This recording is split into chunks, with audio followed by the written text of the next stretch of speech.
In this video, I'm going to show you how you can auto delete your chat history on Telegram. So if you are wanting to auto delete your chat history on Telegram, what this will do is it will automatically delete your chat after a couple of hours or a couple of days without you having to go ahead and do it manually.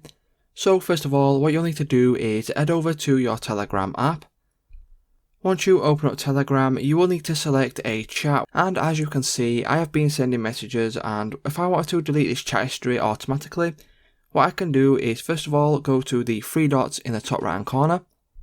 Once I click on the three dots, as you can see there is an option now for clear history.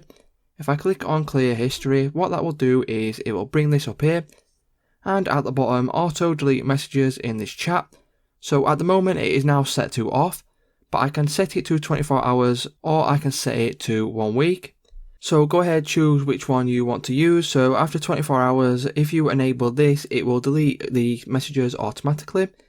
So I will leave it on 1 week and then I will click on enable auto delete.